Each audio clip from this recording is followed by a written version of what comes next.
Shalom semuanya. Baik, kalau Bapak Ibu senang dengan sebuah judul khotbah, saya ingin menyampaikan dengan tema pasti. Pengharapan, andalkan Tuhan, semangat, taat, dan iman. Saya ambil dari kitab Roma 15 ayat yang ke-13. Berbunyi demikian. Roma 15 ayat 13. Semoga Allah sumber pengharapan memenuhi kamu dengan segala sukacita dan damai sejahtera dalam iman kamu, supaya oleh kekuatan Roh Kudus kamu berlimpah-limpah dalam pengharapan. Jadi yang poin pertama adalah pengharapan. Jadi dari ayat ini kita dapat belajar bahwa Allah adalah sumber pengharapan kita yang sejati. Di dalam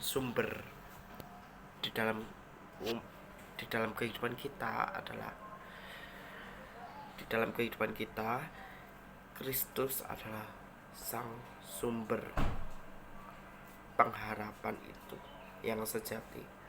Karena Kristus adalah sumber pengharapan kita yang sejati, sumber sang sentral kehidupan kita.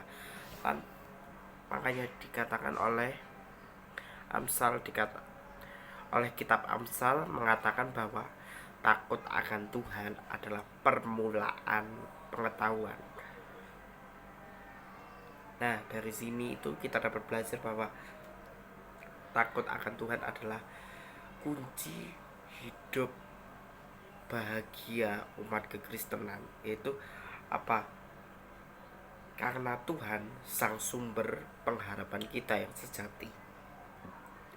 Oke, poin kedua kita akan bahas secara cepat. Di dalam Yeremia 17 ayat 7-8 dikatakan, Yeremia 17:7 ayat 7-8 dikatakan, diberkatilah orang yang mengandalkan Tuhan, yang menaruh harapannya penuh pada Tuhan. Ia akan seperti pohon yang ditanam di tepi air, yang merambat ke akar-akarnya ke tepi batang air.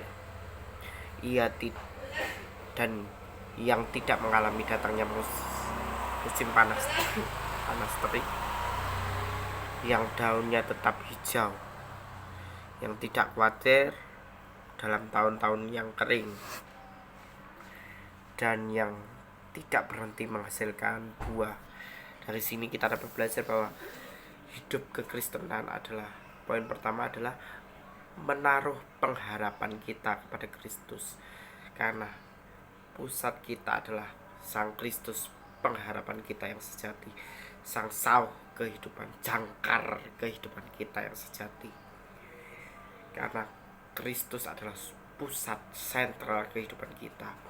Lalu yang kedua adalah andalkan Tuhan. Dalam setiap musim kehidupan kita harus tetap mengandalkan Tuhan, karena di dalam setiap aspek kehidupan kita, meskipun ada pencobaan, permasalahan, apapun dalam setiap aspek kehidupan kita harus tetap percaya bahwa Tuhan selalu menyertai kita. Makanya dikatakan di ayat yang ke-7, diberkatilah orang yang mengandalkan Tuhan, yang menaruh harapannya penuh kepada Tuhan.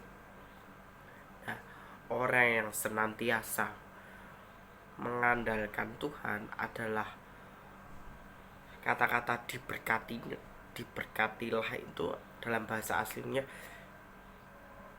berbahagialah orang yang mengandalkan Tuhan, yang menaruh harapannya penuh pada Tuhan. Nah, dalam kehidupan orang percaya ini, dalam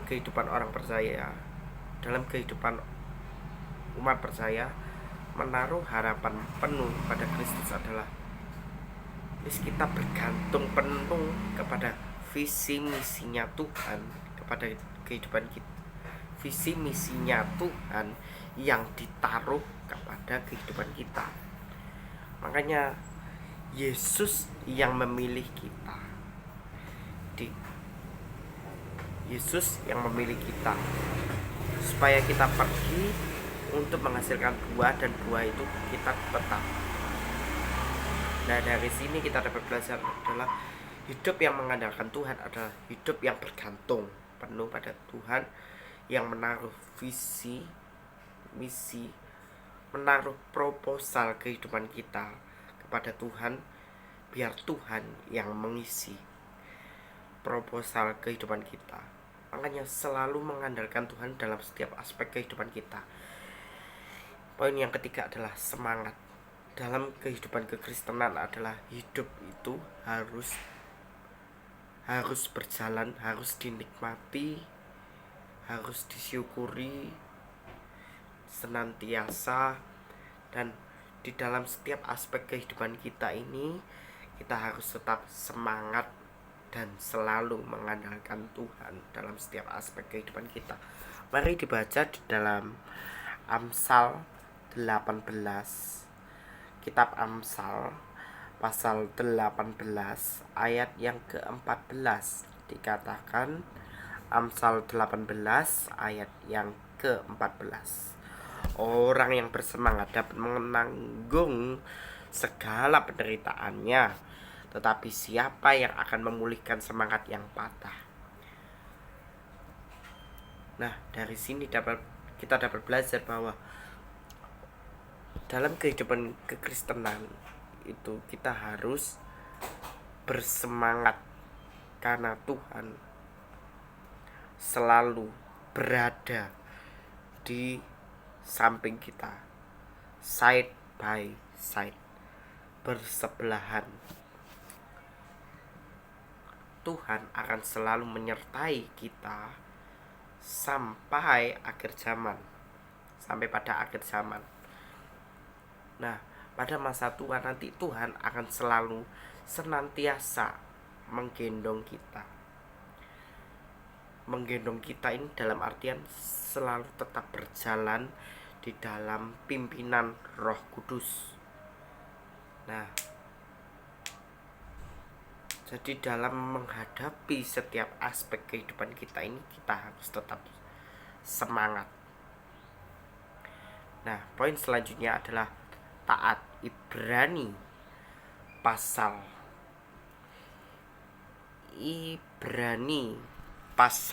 yang ke-11 ayat yang ke-7.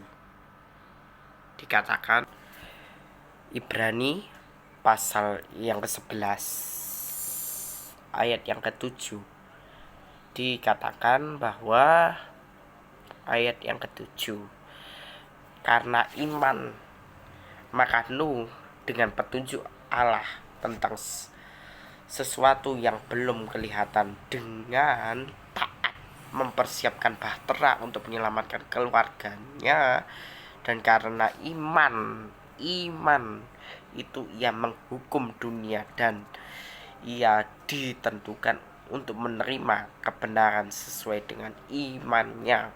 Jadi belajar dari Nabi Nuh ini kita dapat belajar bahwa dalam kehidupan kekristenan itu kita harus taat dan percaya melalui iman kita bahwa Tuhan sang petunjuk, sang kompas kehidupan kita yang sejati.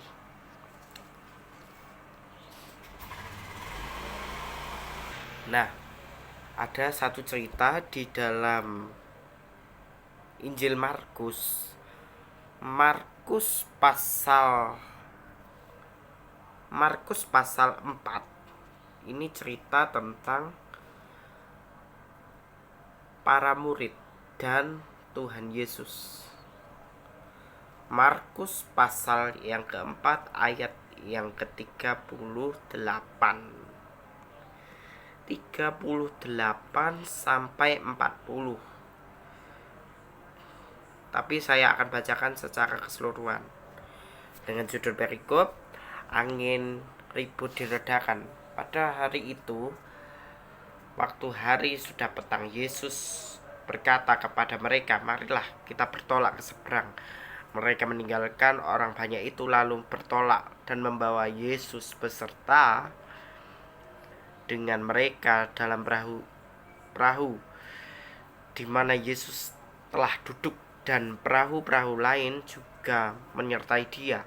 Lalu mengamuklah taufan yang sangat dahsyat dan ombak menyembur masuk ke dalam perahu itu sehingga perahu itu mulai penuh dengan air. Pada waktu itu Yesus sedang tidur di buritan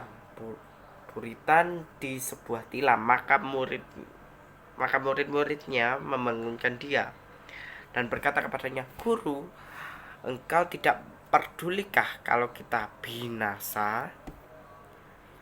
Ia pun bangun menghardik angin itu dan berkata, "Diam, tenanglah." Lalu angin itu reda dan danau menjadi teduh sekali. Lalu ia berkata kepada mereka, "Mengapa kamu begitu takut? Mengapa kamu tidak percaya?" Ayat yang ke-41. Mereka menjadi sangat takut dan berkata seorang kepada yang lain, "Siapa gerangan orang ini sehingga angin dan danau pun taat kepadanya?" Nah, dari sini kita dapat belajar bahwa melalui perjalanan Yesus dan para murid dengan judul perikop angin ribut diredakan. Nah, di dalam setiap aspek kehidupan kita pasti ada permasalahan, ada goncangan dalam kehidupan. Tetapi percayalah, Tuhan selalu menyertai kita. Nah, yang menarik adalah di ayat yang ke-39. Ia pun bangun menghardik angin itu dan berkata kepada danau itu, "Diam, tenanglah."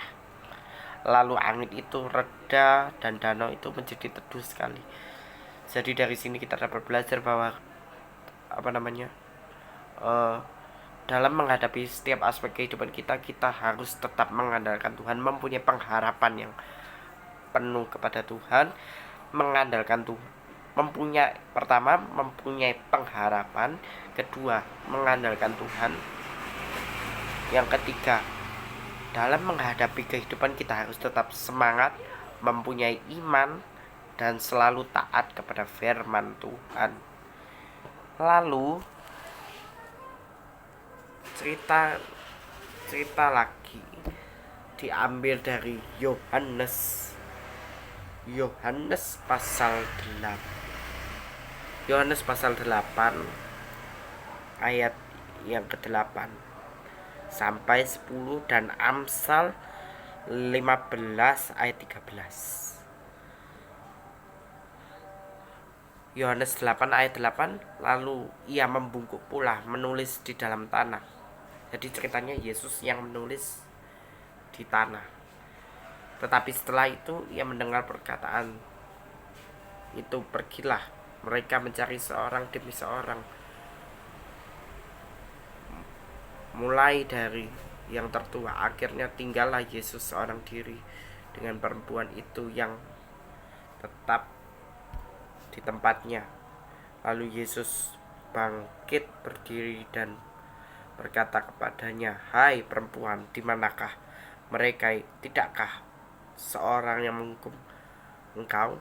Nah, dari sini kita dapat belajar bahwa melalui perempuan yang berzinah itu, Tuhan Yesus itu tidak menghukumnya, tetapi dia belajar bahwa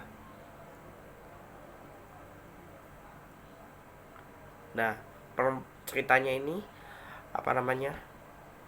ada satu perempuan yang berbuat zina.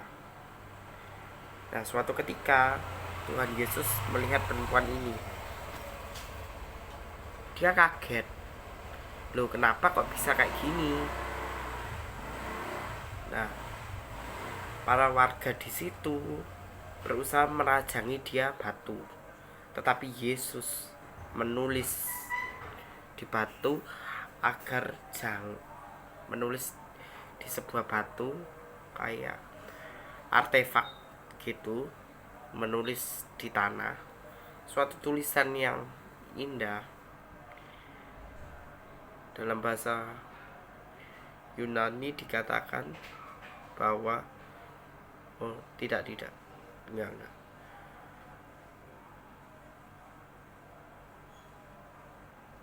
Pokoknya yang di dalam Yohanes 8:8 sampai 10 ini ceritanya Yesus, ada satu perempuan yang berbuat zina lalu dirajam batu, dan Yesus tahu bahwa ada perempuan yang berbuat zina.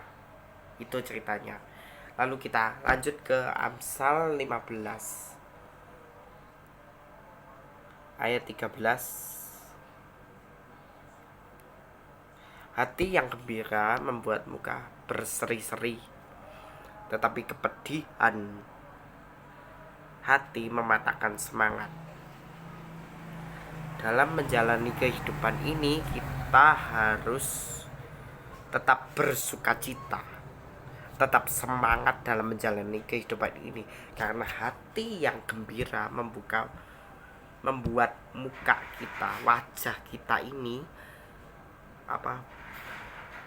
memancarkan kehidupan kita yang asli. Tetapi kepedihan hati itu, maksudnya kepedihan dalam hati itu rasa sedih, kecewa dan lain sebagainya, akan mematahkan semangat. Karena hati yang gembira adalah obat yang manjur, tetapi semangat yang patah mengeringkan tulang. Amsal 17 ayat 22 itu. Nah, dalam menjalani kehidupan, pada intinya dalam menjalani kehidupan ini kita harus tetap semangat, mempunyai pengharapan di dalam Kristus, tetap andalkan Tuhan, tetap memiliki iman dan selalu taat kepada kebenaran firman Tuhan. Demikian saudara, terima kasih dan Tuhan Yesus memberkati kita sekalian. Amin.